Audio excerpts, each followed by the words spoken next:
Hey, I'm Melissa and this is how my parents tried to erase me from their lives. Only to realize I'd been 3 steps ahead. If you've ever been the forgotten one, the overlooked one, or the disappointment in a family that worships its golden child, listen closely. Because sometimes, revenge isn't loud, it's quiet, patient, and smarter than anyone expects. You're watching Family Feud Files. Hit subscribe because this story? It still gives me chills. I guess I should start by saying I always knew my brother, Ryan, was the favorite. You can tell, even as a kid. When your scrape knee gets a "be careful next time," but his gets ice cream and a kiss on the forehead, you learn your place fast. By the time we were adults, I'd stopped expecting anything different. Ryan was the business school prodigy. The one who bought our dad the same watch he wore just to match. I was the art teacher with paint on my jeans and a daughter I raised mostly on my own. And honestly, I was fine with that. My little apartment, my 8-year-old Ella, my evening art classes, it wasn't glamorous, but it was mine. Then came the phone call. It was Aunt Claire, the only person in my family who actually sees me. "Sweetheart," she said, her voice careful. "I think you should know, your parents changed their will. Everything goes to Ryan now." I remember staring at the window, watching rain slide down the glass. "Everything? House, savings, trust. They said you're doing just fine without help. I shouldn't be telling you this, but..." She trailed off. I thanked her, hung up, and just sat there. Not crying.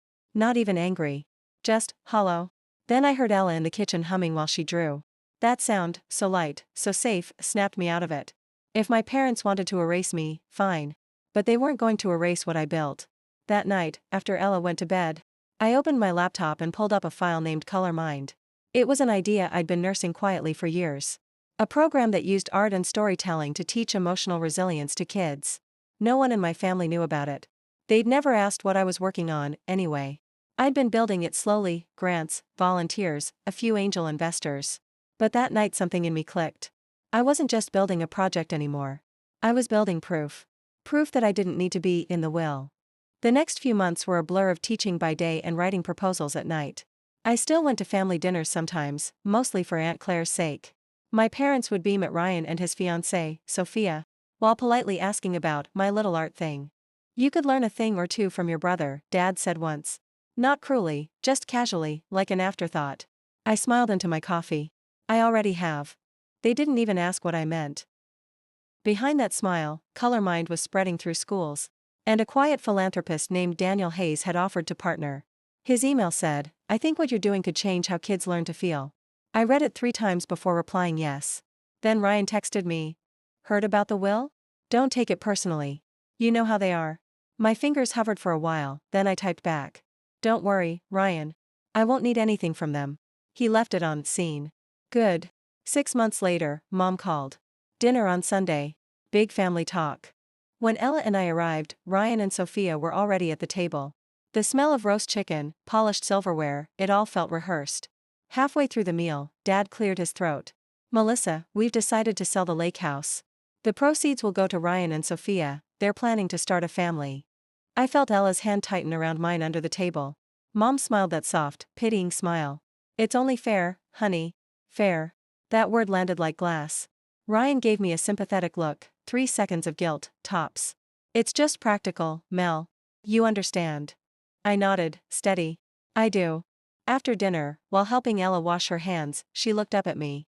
"Mom, are we okay?" I met her eyes in the mirror. "We're better than okay. We're just done waiting for permission." That night, I sent Daniel Hayes an email. Subject, "Ready to go live." And that's when everything began to shift. When I hit send on that email to Daniel, I didn't realize how fast my quiet life was about to turn inside out. Within a week, he replied with a contract. His foundation wanted to fund Color Mind nationally. The amount attached made my stomach flip. It was more money than I'd seen in my life. Enough to turn a side project into a company. Enough to change everything for me and Ella. I didn't tell anyone. Not yet. I still went to work like nothing happened. Still picked Ella up from school. Still smiled at my parents' holiday group chat messages. I played the part so well it was almost peaceful, like watching my old life fade in slow motion while something new hummed beneath it. 3 months later, Color Mind went live. We started with 12 pilot schools across the state. Kids were logging in, painting, writing, learning how to name emotions. Teachers were sending me videos of classrooms where, for once, even the quiet kids spoke up. It was working. Daniel sent me a message one morning, you built something rare. Let's expand. I was sitting on the floor of my tiny living room. Laptop balanced on my knees, Ella braiding her doll's hair beside me. I smiled. We will, I said out loud, even though no one was there to hear it. A few weeks later, Mom called. Her voice was tight. Sweetheart, are you free this weekend? We're having Ryan's baby shower here. We'd love for you to come. I hesitated. You're having it at your house? Well, it's Ryan's house now, she corrected. You know, since he's taking over the property soon. That was new information. I swallowed hard. Of course. When Ella and I showed up that Sunday, the house looked wrong. The front door was freshly painted. The big oak tree where I'd once built a swing was gone, cut down. Inside, everything smelled like someone else's perfume. My childhood photos had been replaced with framed ultrasound pictures. Ryan greeted us with his usual grin. Hey, sis.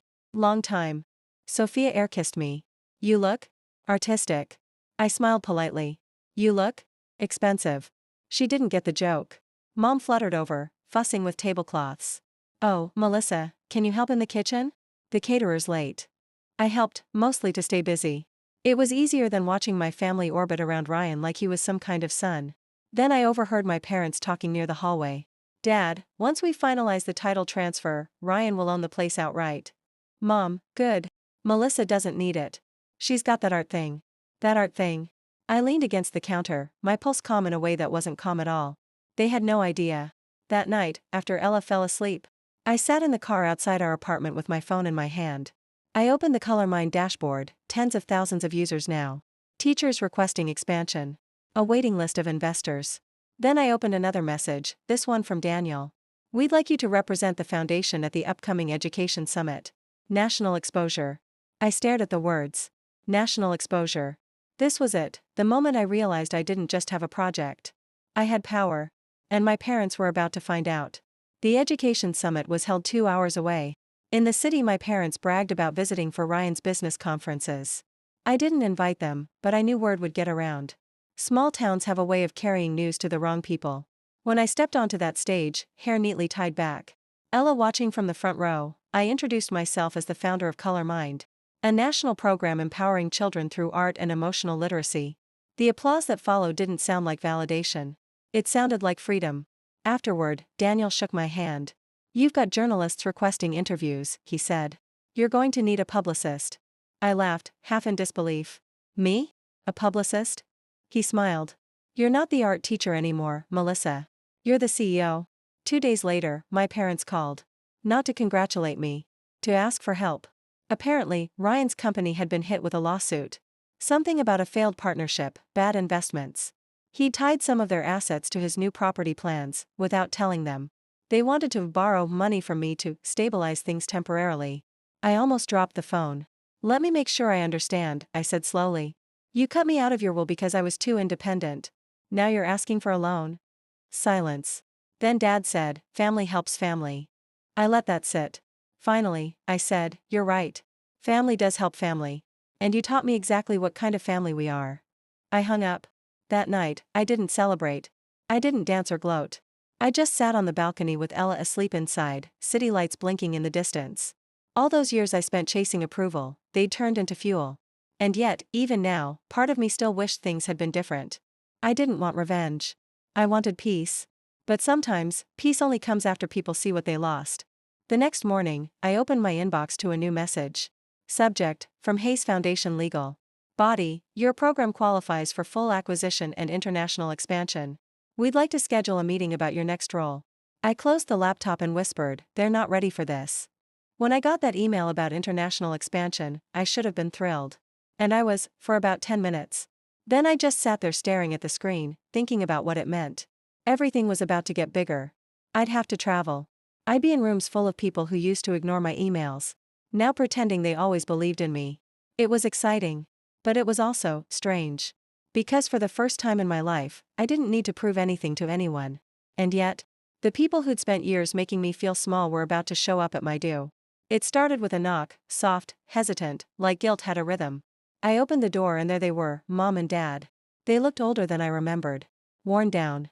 Melissa, Mom said, forcing a smile that didn't reach her eyes. We were in the neighborhood. They lived 2 hours away. I stepped aside anyway. Come in. The air felt heavy as they sat on my couch, eyes darting around like they didn't know where to land. Mom noticed one of the framed awards on my shelf. "So, you've been busy." "A little." Dad cleared his throat. We heard about your company. Congratulations." It almost sounded sincere. Almost. Then he added, "Ryan's been having a rough time. The market's been, well, difficult. We were wondering if you could help him out. Just until things settle." There it was. The real reason. I leaned back in the chair across from them. "You know," I said, "I used to wonder what it would feel like to have you proud of me. To have you show up because of me." I let the silence stretch. "But you didn't come for that, did you?" Mom's smile flickered. "Sweetheart, that's not fair. We've always loved you." "Love isn't the same as respect," I said. "You loved the version of me that stayed quiet." Dad's jaw tightened. "We just want to make things right." "No," I said gently. "You want me to fix them." They sat there, speechless. For once, I didn't fill the silence. I let it sit in the room like a mirror. Finally, Mom stood up. "If you change your mind." "I won't," I said. She froze, then nodded slowly. "You've become cold."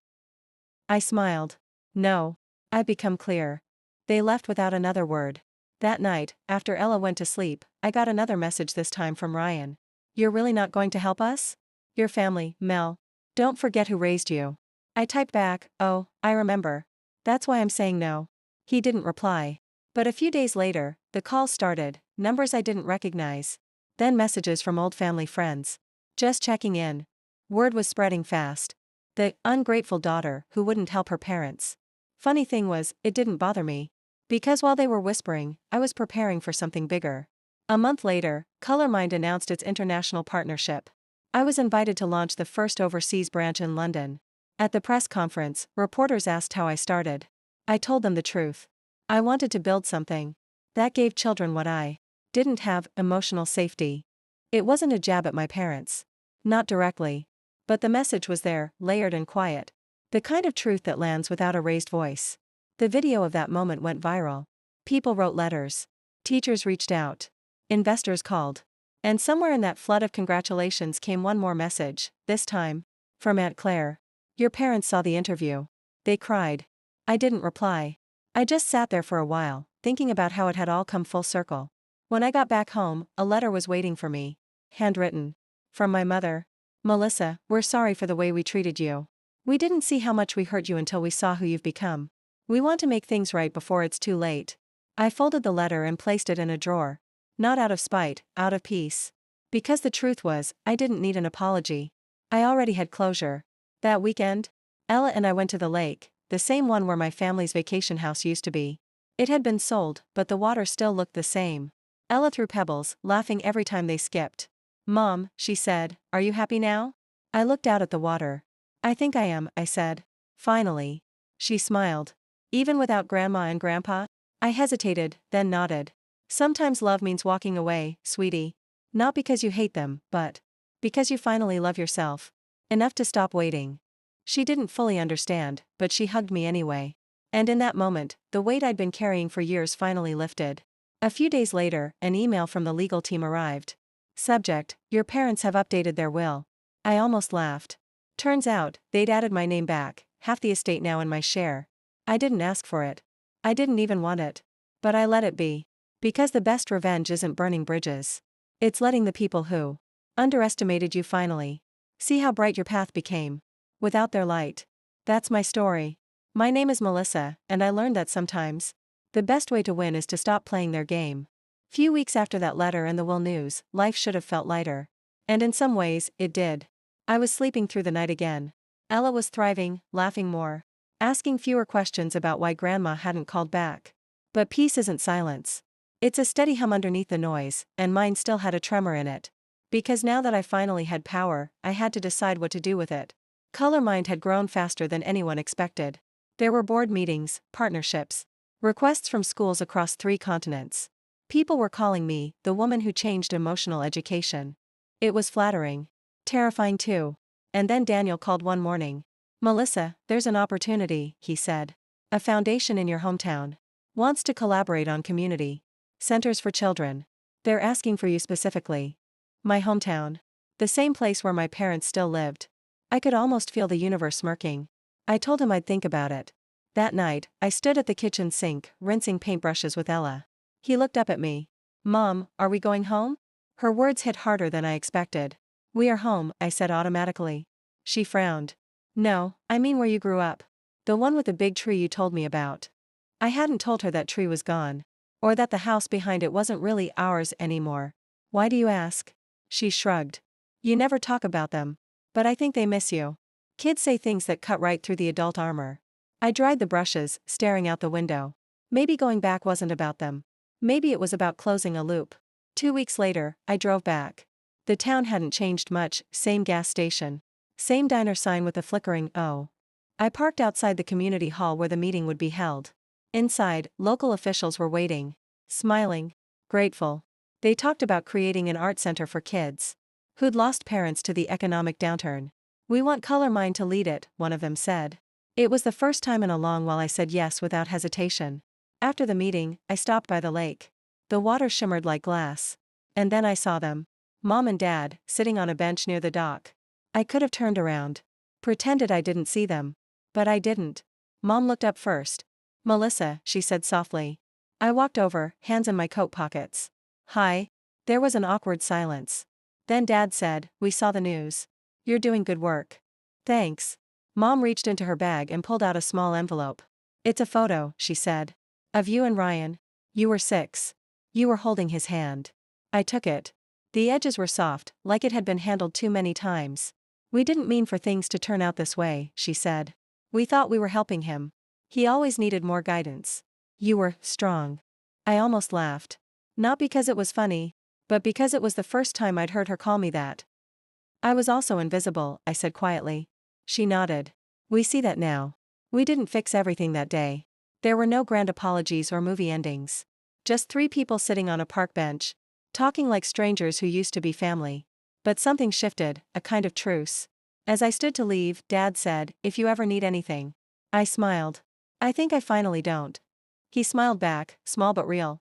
That's good, Mel. That's good. Back at the hotel that night, Ella curled up beside me. Did you see them? She asked sleepily. I did. Are they nice now? I thought about it. They're trying. And sometimes, that's enough.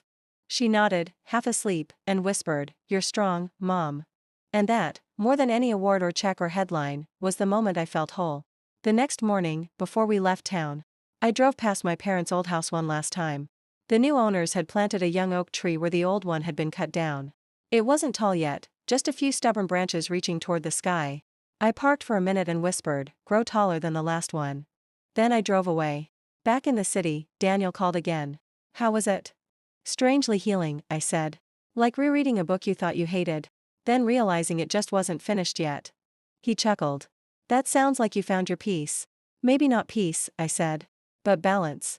And that's enough for me. Before we begin, if you've ever felt invisible in your own family, or had to build yourself up after being torn down by the people who were supposed to protect you, you're not alone. And this story, my story, is proof that sometimes the quietest revenge is simply outgrowing the pain they gave you. Welcome back to Revenge Files. I'm Melissa. And this is how I finally closed the chapter on my parents' favoritism and found peace on my own terms. A full year passed after that meeting by the lake. Color Mind wasn't just a company anymore, it was a movement. We opened 3 learning centers, launched digital art therapy programs, and reached over 100 schools. But none of that compared to the quiet victories at home. Ella had started painting again. Not because I asked her to, but because she wanted to. She painted oceans, forests, and sometimes a little house with 3 figures inside. When I asked who they were, she said, me, you, and the future. It made me laugh and cry at the same time. One afternoon, I got an email from my brother, Ryan. It was short. Just a few lines. Subject, Mom and Dad. Message, they're not doing great. Health-wise, I mean. I know things were bad before, but they'd like to see you. And I think they've learned something. I stared at the screen for a long time. Part of me wanted to delete it. Another part, the one that remembered being that little girl in the attic. Hearing her name called only when someone needed something, wanted to understand. So I agreed. When I arrived at their house, everything felt smaller. The hallway seemed darker, the wallpaper more faded. And the golden child, Ryan, opened the door himself. He looked tired. Older. Regretful. Hey, Mel, he said quietly. Thanks for coming. Inside, Mom sat in her old recliner, wrapped in a blanket. Dad was beside her. They both looked fragile. Not just physically, but emotionally too. Mom smiled faintly. You came. I did, I said softly. Dad cleared his throat. We watched your interview. About the children's centers. We're proud of you. Those words landed differently this time. Not because I needed their approval, but because I didn't anymore. Over tea, Mom started to cry. You know, we thought we were doing the right thing, she said. Ryan always seemed lost. You always seemed okay. We didn't realize that made you feel unwanted. I took a deep breath. It wasn't just about how you treated us. It was about how you taught me to accept less. For years, I thought love had to be earned. Dad looked down, ashamed. And now? Now, I said, smiling faintly, I know it doesn't. They both nodded, and for once, silence wasn't heavy. It was healing. Before I left, I reached into my bag and handed Mom an envelope. Inside was a letter, and a donation certificate. It's a partnership grant, I explained. Color Mind is opening a new branch here, for children who feel unseen. I wanted it to be dedicated to you both. Mom gasped softly. To us? I nodded. Because even though you made mistakes, you also gave me the drive to help others never feel that way again. Dad wiped a tear. That's quite the revenge, Mel. I smiled. No, Dad. That's redemption. When I left the house that evening, I didn't feel the same ache I used to. The sunset was soft, golden, the kind of light that doesn't blind, but warms. For the first time in my life, I didn't look back. Because sometimes, walking away isn't about anger. It's about choosing peace. And sometimes, revenge isn't about hurting others, it's about healing yourself. When people ask me now what revenge means, I tell them this: it's not payback, it's power back. It's taking control of your story, even if they tried to write it for you. To anyone listening who's been the forgotten child, the underestimated sibling, the one who never got picked, know this: your worth was never theirs to decide. Thank you for watching my story on Family Feud Files. If this story touched you, don't forget to subscribe for more real-life tales, where justice comes not from anger, but from courage. Because sometimes, the sweetest revenge is simply living well.